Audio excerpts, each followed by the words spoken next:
yang beranggotakan yang pertama Dia Pujianti, yang kedua Yohana Cahya Afriska, dan yang ketiga ada Rosyana Kumalasari. Di sini kami akan membahas tentang materi infrastruktur teknologi informasi dan perkembangan teknologi. Simak video penjelasan dari kelompok kami.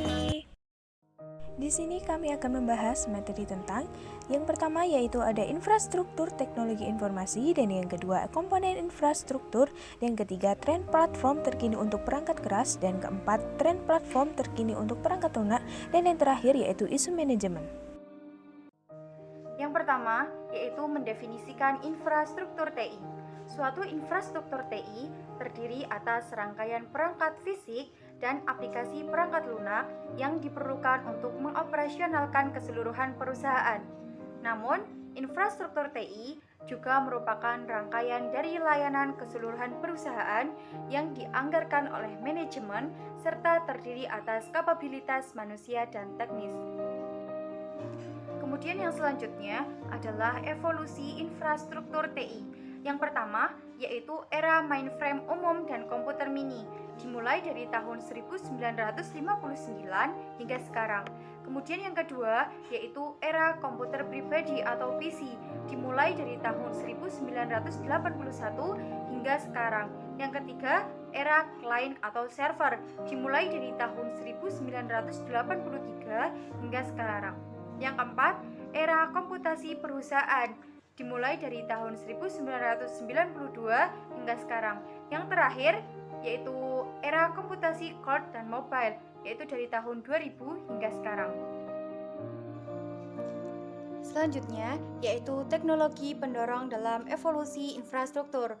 Perubahan dalam infrastruktur TI berasal dari pengembangan proses komputer, chip memori, perangkat penyimpanan, telekomunikasi, beserta perangkat keras dan perangkat lunak dalam jaringan, serta perangkat lunak yang dirancang untuk meningkatkan daya komputasi secara signifikan sambil menekan biaya secara signifikan pula. Teknologi pendorong dalam evolusi infrastruktur terbagi menjadi 5. Yang pertama yaitu hukum Moore dan kekuatan mikroprosesor. 3 variasi dari hukum Moore diantaranya kemampuan mikroprosesor meningkat 2 kali lipat setiap 18 bulan. Kemampuan komputasi meningkat 2 kali lipat setiap 18 bulan dan harga komputasi berkurang setengahnya setiap 18 bulan. Yang kedua yaitu hukum media penyimpanan digital berkapasitas besar. Teknologi kedua yang berperan dalam mendorong perubahan infrastruktur TI adalah hukum media penyimpanan digital berkapasitas besar.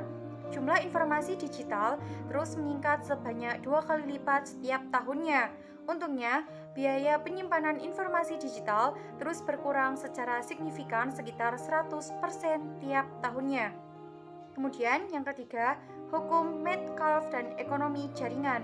Hukum moral dan hukum media penyimpanan berkapasitas besar membantu kita dalam memahami mengapa sumber daya komputer saat ini begitu mudah diperoleh.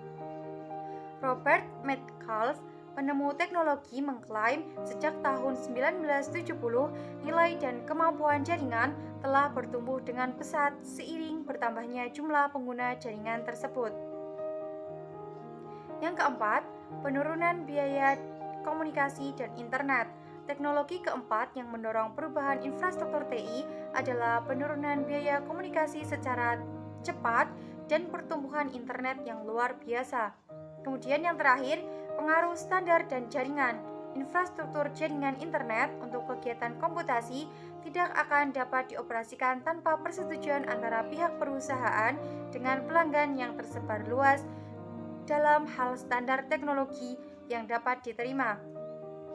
Standar teknologi adalah spesifikasi yang digunakan untuk membangun kompatibilitas sebuah produk dan kemampuan komunikasi suatu jaringan. Materi yang selanjutnya ada komponen infrastruktur. Komponen infrastruktur teknologi informasi terdiri dari 7 komponen utama. Yang pertama ada platform perangkat keras komputer. Pasar server umumnya sebagian besar menggunakan prosesor Intel ataupun ADM dalam bentuk server blade di dalam rak, tetapi juga termasuk mikroprosesor dan SPARC dan chip power PC yang khusus dirancang untuk server. Yang kedua, ada platform sistem informasi. Microsoft Word server meliputi 35% pasar sistem operasi pada server, sedangkan 65% sisanya menggunakan sistem operasi Unix maupun Linux. Yang ketiga, ada aplikasi perangkat lunak perusahaan. Perusahaan terbesar adalah SAP dan Oracle. Dan termasuk kategori ini adalah perangkat lunak kelas menengah yang disediakan oleh IBM dan Oracle untuk menjadikan sistem aplikasi perusahaan yang sudah ada saling terhubung sama lain di seluruh lingkungan perusahaan. Yang keempat, ada pengelolaan data dan penyimpanan data. Perangkat lunak perusahaan mengolah database bertanggung jawab untuk mengorganisasikan dan mengolah data perusahaan sehingga data tersebut dapat diakses dan digunakan dengan efisien. Yang kelima, ada platform jaringan komunikasi. Platform telekomunikasi umumnya disediakan oleh perusahaan jasa telepon atau telekomunikasi yang menawarkan konektivitas data dan suara.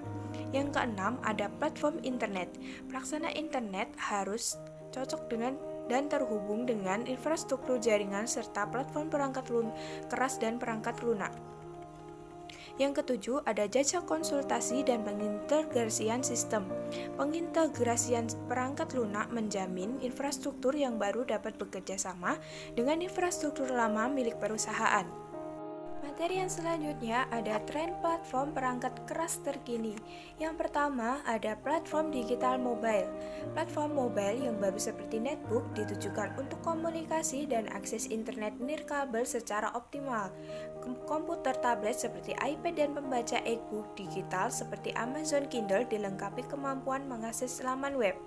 Yang kedua, ada konsumerisasi dari IT dan BIOT. BIOT merupakan salah satu aspek dan konsumerisasi teknologi informasi, di mana teknologi informasi pertama kali berkembang di pasar konsumen mulai menyebar memasuki organisasi bisnis. Yang ketiga, ada komputasi dan jaringan. Komputasi jaringan melibatkan pengoneksian berbagai komputer yang berada pada lokasi geografis yang berjauhan ke dalam suatu jaringan tunggal untuk menciptakan superkomputer virtual dengan mengkombinasikan seluruh daya komputasi komputer pada sebuah jaringan. Yang keempat, ada virtualisasi. Virtualisasi adalah proses penyajian serangkaian sumber daya komputasi atau seperti daya komputasi dan kapasitas daya sehingga dapat diakses tanpa terbatas oleh fisik dan geografis. Yang kelima, ada cloud computing. Cloud computing adalah sebuah model komputasi di mana aktivitas pemrosesan, penyimpanan, perangkat lunak, dan perangkat lainnya disediakan layaknya sumber virtual terpadu pada suatu jaringan yang umumnya adalah internet. Yang selanjutnya ada Green Computing. Green Computing mengacu pada praktik dan teknologi dalam merancang, memproduksi, dan menggunakan dan menempatkan komputer, server, dan perangkat bawaan seperti monitor, printer, hard disk, dan perangkat jaringan dan telekomunikasi lain untuk meminimalisasi dampaknya bagi lingkungan. Yang ketujuh, ada prosesor hemat energi dengan kinerja prima. Prosesor multi-core adalah sirkuit terintegrasi di mana dua atau lebih inti prosesor dilekatkan untuk menunjang performa, menghemat listrik, dan memproses beberapa pekerjaan sekaligus dengan lebih efisien. Yang delapan, ada komputasi otonom. Komputasi otonom adalah upaya kalangan industri untuk menciptakan sistem yang mengkonfigurasi, mengoptimalkan, dan menyesuaikan dirinya sendiri, memperbaiki dirinya sendiri ketika mengalami masalah serta melindungi dirinya setelah ketika ada penyusup yang ingin masuk dan menghancurkan dirinya sendiri. Materi yang selanjutnya ada tren platform terkini untuk perangkat lunak. Yang pertama ada Linux dan perangkat lunak open source. Perangkat lunak adalah perangkat yang dihasilkan oleh sekelompok pemrogram lepas di seluruh dunia. Titik definisi perangkat lunak open source tidak terbatas pada sistem operasi maupun perangkat teknologi tertentu. Meskipun kebanyakan perangkat lunak open source saat ini menggunakan sistem operasi Linux ataupun Unix. Linux diciptakan oleh pemrogram asal Irlandia bernama Linus Torvalds pertama kali ditampilkan di internet pada Agustus tahun 1991. Linux dapat diaplikasikan pada ponsel smartphone, netbook, dan perangkat elektronik pelanggan lainnya. Yang kedua, perangkat lunak untuk web, Java, HTML, dan HTMLS. Java adalah sistem operasi dan prosesor yang berdiri sendiri serta bahasa pemrograman berorientasi objek pada menjadi pemimpin dalam pengembangan web yang interaktif. Yang ketiga ada HTML dan HTML5. HTML bahasa pemrograman yang digunakan untuk mendefinisikan laman web guna menentukan bagaimana tulisan, gambar, video, dan suara ditempatkan pada halaman serta untuk menciptakan link-link dinamis ke objek ataupun laman web lainnya. Evolusi selanjutnya dari HTML yang disebut dengan HTML5 memberikan solusi bagi masalah ini yang memungkinkan kita untuk menempelkan gambar, audio, video, dan elemen lainnya langsung ke dalam sebuah dokumen tanpa perlu membebani prosesor HTML5. Yang keempat ada layanan web dan arsitektur berorientasikan layanan. Layanan web atau web service mengacu pada rangkaian komputer perangkat lunak yang melakukan pertukaran informasi satu sama lain dengan menggunakan bahasa dan standar komunikasi web yang bersifat universal. Yang kelima ada layanan alih daya perangkat lunak dan cloud service.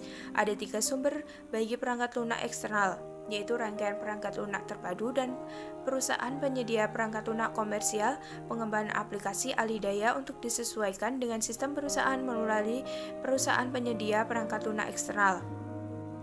Yang selanjutnya adalah layanan perangkat lunak beserta perangkat bantuan berbasis cloud komputer. Yang pertama ada perangkat lunak terpadu dan perangkat lunak perusahaan.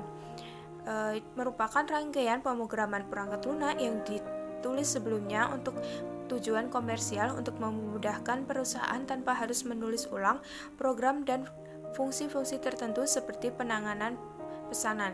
Yang kedua ada alih daya perangkat lunak. Alih daya perangkat lunak memungkinkan perusahaan untuk mengontrak perangkat lunak yang telah dikembangkan sesuai dengan kebutuhan perusahaannya. Yang ketiga ada perangkat dan layanan perangkat lunak berbasis cloud computing.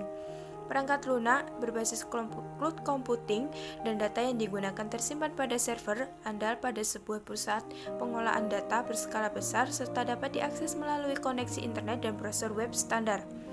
Yang keempat ada mashup dan apps. Mashup web mengkombinasikan 2 atau lebih kemampuan aplikasi online untuk menciptakan aplikasi campuran dan memberikan nilai yang lebih untuk pengenangannya ketimbang sumber aslinya. Layanan web dan arsitektur berorientasikan layanan.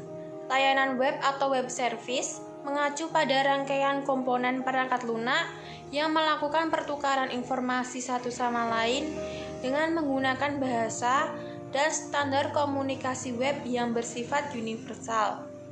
Mereka dapat melakukan pertukaran informasi di antara 2 sistem yang berbeda tanpa memandang sistem operasi dan bahasa pemrograman yang menjadi dasar sistem tersebut. Titik layanan web tidak bergantung pada pemrograman dan satu standar tanpa perlu membuang waktu untuk menyesuaikan kode pemrograman. Yang selanjutnya, service alih daya perangkat lunak dan cloud service. Ada 3 jenis sumber bagi perangkat lunak eksternal, yaitu rangkaian perangkat lunak terpadu dari perusahaan penyedia perangkat lunak komersial, pengembangan aplikasi alih daya untuk disesuaikan dengan sistem perusahaan melalui perusahaan penyedia perangkat lunak eksternal, layanan perangkat lunak beserta perangkat bantuan berbasis cloud computing. Yang pertama, perangkat lunak terpadu dan perangkat lunak perusahaan adalah rangkaian pemrograman perangkat lunak yang telah ditulis sebelumnya untuk tujuan komersial untuk memudahkan perusahaan tanpa harus menulis ulang program dengan fungsi-fungsi tertentu seperti proses penanganan pesanan. Yang kedua, alih daya perangkat lunak.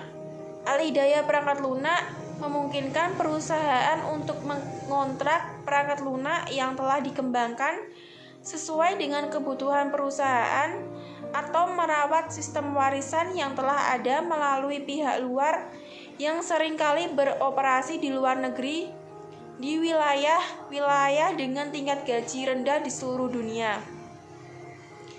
Yang ketiga, perangkat dan layanan perangkat lunak berbasis cloud computing. Perangkat lunak berbasis cloud computing dan data yang digunakan tersimpan pada server Anda pada sebuah pusat pengolahan data berskala besar serta dapat diakses melalui koneksi internet dan browser web standar. Yang keempat, mashup dan apps. Mashup web mengkombinasikan dua atau lebih kemampuan aplikasi online untuk menciptakan aplikasi campuran yang memberikan nilai lebih tinggi bagi penggunanya ketimbang sumber aslinya.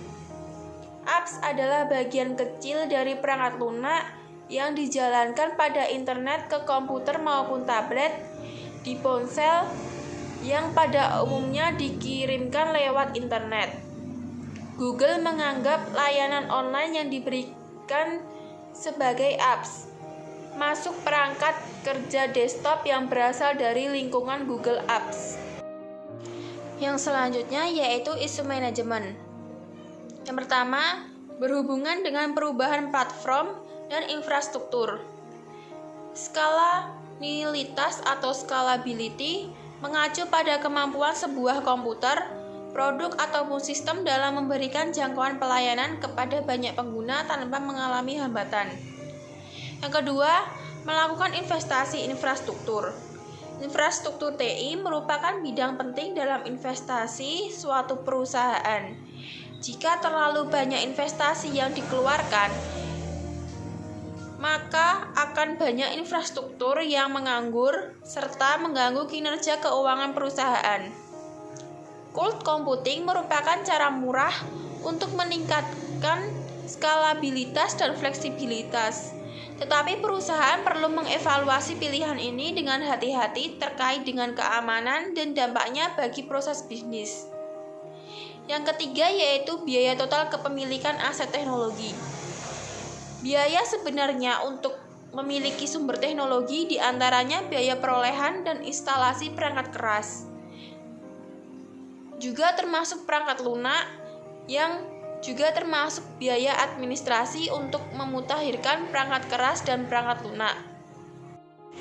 Yang selanjutnya, model biaya kompetitif untuk investasi infrastruktur TI. 1. Permintaan pasar terhadap pelayanan yang disediakan oleh perusahaan. 2. Strategi bisnis perusahaan. 3. Strategi infrastruktur dan biaya teknologi informasi perusahaan. 4. Penilaian teknologi informasi. 5. Layanan dari perusahaan pesaing. 6. Investasi infrastruktur TI yang dilakukan oleh perusahaan pesaing. Sekian presentasi dari kelompok kami. Mohon maaf apabila ada salah kata yang tidak berkenan. Terima kasih atas perhatiannya. Wassalamualaikum warahmatullahi wabarakatuh.